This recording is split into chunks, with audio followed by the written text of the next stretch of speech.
Abraham took another wife, whose name was Keturah. She bore him Zimran, Yokshan, Medan, Midian, Ishbak, and Shuah. Jokshan was the father of Sheba, and Dedan, the descendants of Dedan, were the Asherites, the Letishites, and the Lemites.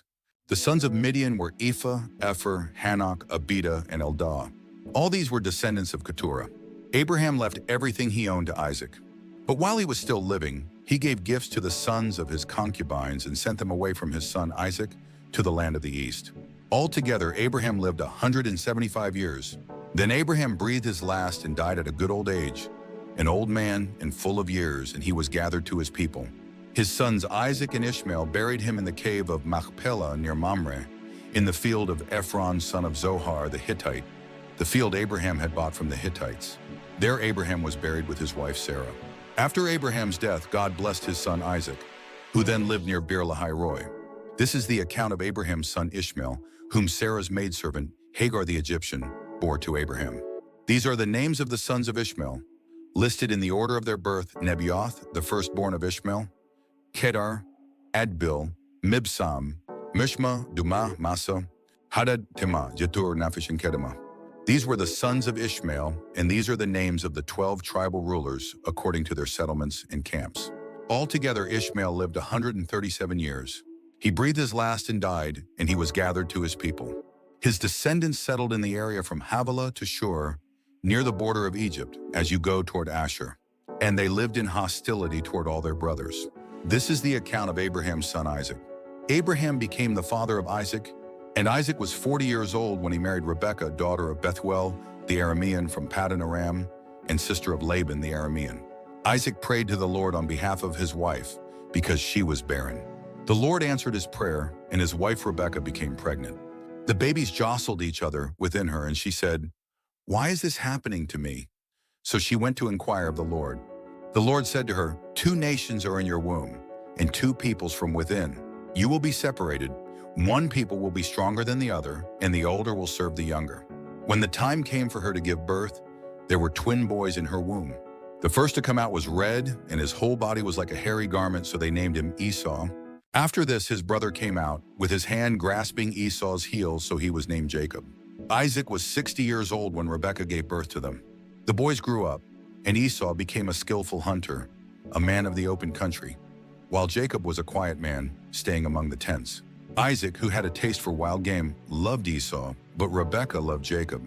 Once when Jacob was cooking some stew, Esau came in from the open country, famished. He said to Jacob, "Quick, let me have some of that red stew. I'm famished." That is why he was also called Edom. Jacob replied, "First sell me your birthright." "Look, I am about to die," Esau said.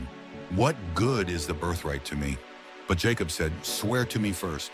So he swore an oath to him, selling his birthright to Jacob. Then Jacob gave Esau some bread and some lentil stew. He ate and drank, and then got up and left. So Esau despised his birthright. Now there was a famine in the land, besides the earlier famine of Abraham's time, and Isaac went to Abimelech, king of the Philistines, in Gerar. The Lord appeared to Isaac and said, "Do not go down to Egypt, live in the land where I tell you to live. Stay in this land for a while, and I will be with you and will bless you. For to you and your descendants I will give all these lands and will confirm the oath I swore to your father Abraham. I will make your descendants as numerous as the stars in the sky, and will give them all these lands, and through your offspring all nations on earth will be blessed. Because Abraham obeyed me and kept my requirements, my commands, my decrees, and my laws." So Isaac stayed in Gerar. When the men of that place asked him about his wife, he said, "She is my sister," because he was afraid to say, "She is my wife." He thought, "The men of this place might kill me on account of Rebekah, because she is beautiful." When Isaac had been there a long time, Abimelech, king of the Philistines, looked down from a window and saw Isaac caressing his wife Rebekah. So Abimelech summoned Isaac and said, "She is really your wife. Why did you say, 'She is my sister'?" Isaac answered him, "Because I thought I might lose my life on account of her." Then Abimelech said, "What is this you have done to us? One of the men might well have slept with your wife, and you would have brought guilt upon us." So Abimelech gave orders to all the people, "Anyone who molests this man or his wife shall surely be put to death." Isaac planted crops in that land, and the same year reaped 100-fold, because the Lord blessed him. The man became rich, and his wealth continued to grow until he became very wealthy. He had so many flocks and herds and servants that the Philistines envied him. So all the wells that his father's servants had dug in the time of his father Abraham, the Philistines stopped up, filling them with earth. Then Abimelech said to Isaac, "Move away from us, you have become too powerful for us." So Isaac moved away from there and encamped in the valley of Gerar and settled there. Isaac reopened the wells that had been dug in the time of his father Abraham, which the Philistines had stopped up after Abraham died, and he gave them the same names his father had given them. Isaac's servants dug in the valley and discovered a well of fresh water there. But the herdsmen of Gerar quarreled with Isaac's herdsmen and said, "The water is ours." So he named the well Esek, because they disputed with him. Then they dug another well, but they quarreled over that one also, so he named it Sitnah. He moved on from there and dug another well, and no one quarreled over it. He named it Rehoboth, saying, "Now the Lord has given us room, and we will flourish in the land." From there he went up to Beersheba. That night the Lord appeared to him and said, "I am the God of your father Abraham. Do not be afraid, for I am with you. I will bless you, and will increase the number of your descendants for the sake of my servant Abraham." Isaac built an altar there and called on the name of the Lord. There he pitched his tent, and there his servants dug a well. Meanwhile, Abimelech had come to him from Gerar, with Ahuzzath, his personal advisor, and Phicol, the commander of his forces. Isaac asked them, "Why have you come to me, since you were hostile to me and sent me away?" They answered, "We saw clearly that the Lord was with you, so we said, 'There ought to be a sworn agreement between us and you. Let us make a treaty with you, that you will do us no harm, just as we did not molest you, but always treated you well and sent you away in peace. And now you are blessed by the Lord.'" Isaac then made a feast for them, and they ate and drank. Early the next morning the men swore an oath to each other. Then Isaac sent them on their way, and they left him in peace. That day Isaac's servants came and told him about the well they had dug. They said, "We found water." He called it Sheba, and to this day the name of the town has been Beersheba.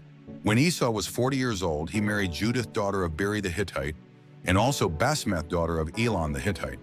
They were a source of grief to Isaac and Rebekah. When Isaac was old and his eyes were so weak that he could no longer see, he called for Esau, his older son, and said to him, "My son." "Here I am," he answered. Isaac said, "I am now an old man and don't know the day of my death. Now then, get your weapons, your quiver and bow, and go out to the open country to hunt some wild game for me. Prepare me the kind of tasty food I like and bring it to me to eat, so that I may give you my blessing before I die." Now Rebekah was listening as Isaac spoke to his son Esau. When Esau left for the open country to hunt game and bring it back, Rebekah said to her son Jacob, "Look, I overheard your father say to your brother Esau, 'Bring me some game and prepare me some tasty food to eat, so that I may give you my blessing in the presence of the Lord before I die.' Now, my son, listen carefully and do what I tell you. Go out to the flock and bring me 2 choice young goats, so I can prepare some tasty food for your father, just the way he likes it. Then take it to your father to eat, so that he may give you his blessing before he dies." Jacob said to Rebekah his mother, "But my brother Esau is a hairy man, and I'm a man with smooth skin. What if my father touches me? I would appear to be tricking him and would bring down a curse on myself rather than a blessing." His mother said to him, "My son, let the curse fall on me. Just do what I say, go and get them for me." So he went and got them and brought them to his mother, and she prepared some tasty food, just the way his father liked it. Then Rebekah took the best clothes of Esau, her older son, which she had in the house, and put them on her younger son Jacob. She also covered his hands and the smooth part of his neck with the goat skins. Then she handed to her son Jacob the tasty food and the bread she had made. He went to his father and said, "My father." "Yes, my son," he answered. "Who is it?" Jacob said to his father, "I am Esau, your firstborn. I have done as you told me. Please sit up and eat some of my game so that you may give me your blessing." Isaac asked his son, "How did you find it so quickly, my son?" "The Lord your God gave me success," he replied. Then Isaac said to Jacob, "Come near so I can touch you, my son, to know whether you really are my son Esau or not." Jacob went close to his father Isaac, who touched him and said, "The voice is the voice of Jacob, but the hands are the hands of Esau." He did not recognize him, for his hands were hairy like those of his brother Esau, so he blessed him. "Are you really my son Esau?" he asked. "I am," he replied. Then he said, "My son, bring me some of your game to eat, so that I may give you my blessing." Jacob brought it to him, and he ate, and he brought some wine, and he drank. Then his father Isaac said to him, "Come here, my son, and kiss me." So he went to him and kissed him. When Isaac caught the smell of his clothes, he blessed him and said, "Ah, the smell of my son is like the smell of a field that the Lord has blessed. May God give you of heaven's dew and of earth's richness, an abundance of grain and new wine. May nations serve you and peoples bow down to you. Be Lord over your brothers, and may the sons of your mother bow down to you. May those who curse you be cursed, and those who bless you be blessed." After Isaac finished blessing him and Jacob had scarcely left his father's presence, his brother Esau came in from hunting.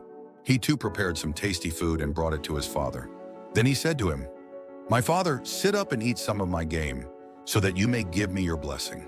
His father Isaac asked him, "Who are you?" "I am your son," he answered, "your firstborn, Esau." Isaac trembled violently and said, "Who was it then that hunted game and brought it to me?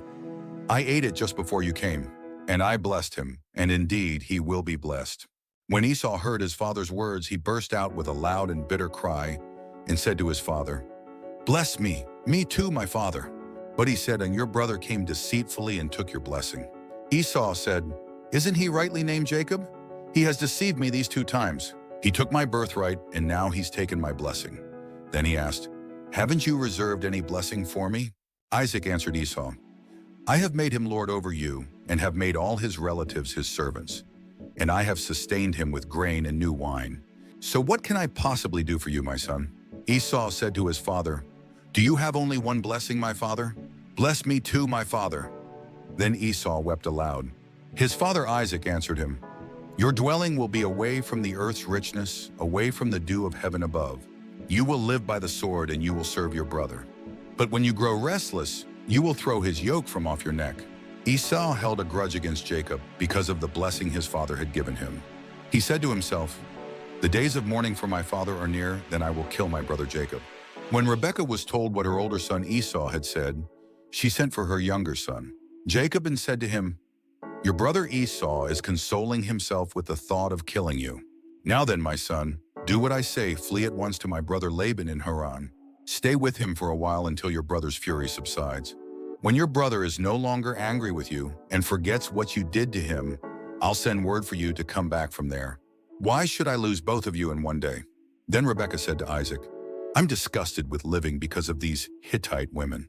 If Jacob takes a wife from among the women of this land, from Hittite women like these, my life will not be worth living." So Isaac called for Jacob and blessed him and commanded him, "Do not marry a Canaanite woman. Go at once to Paddan Aram, to the house of your mother's father Bethuel. Take a wife for yourself there, from among the daughters of Laban, your mother's brother. May God Almighty bless you and make you fruitful, and increase your numbers until you become a community of peoples. May he give you and your descendants the blessing given to Abraham, so that you may take possession of the land where you now live as an alien, the land God gave to Abraham." Then Isaac sent Jacob on his way, and he went to Paddan Aram to Laban, son of Bethuel the Aramean, the brother of Rebekah, who was the mother of Jacob and Esau.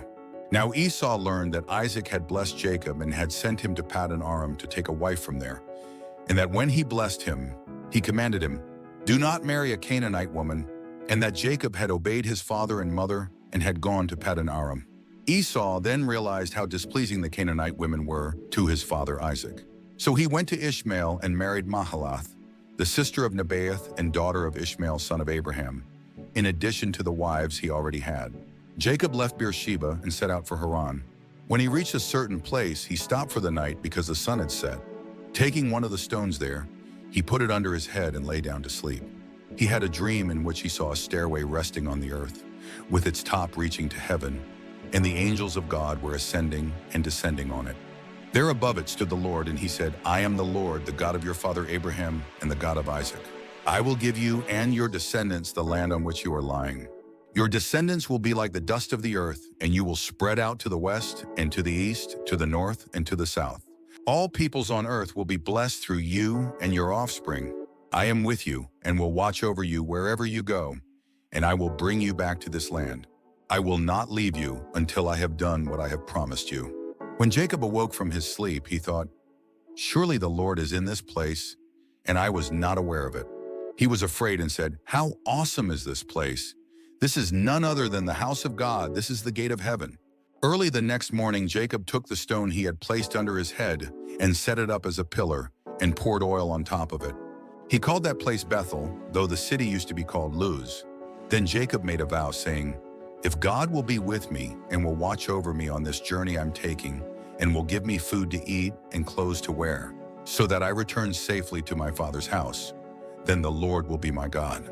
And this stone that I have set up as a pillar will be God's house. And of all that you give me, I will give you a tenth." Then Jacob continued on his journey and came to the land of the eastern peoples. There he saw a well in the field, with 3 flocks of sheep lying near it, because the flocks were watered from that well. The stone over the mouth of the well was large. When all the flocks were gathered there, the shepherds would roll the stone away from the well's mouth and water the sheep. Then they would return the stone to its place over the mouth of the well. Jacob asked the shepherds, "My brothers, where are you from?" "We're from Haran," they replied. He said to them, "Do you know Laban, Nahor's grandson?" "Yes, we know him," they answered. Then Jacob asked them, "Is he well?" "Yes, he is," they said, "and here comes his daughter Rachel with the sheep." "Look," he said, "the sun is still high. It is not time for the flocks to be gathered. Water the sheep and take them back to pasture." "We can't," they replied, "until all the flocks are gathered and the stone has been rolled away from the mouth of the well. Then we will water the sheep." While he was still talking with them, Rachel came with her father's sheep, for she was a shepherdess.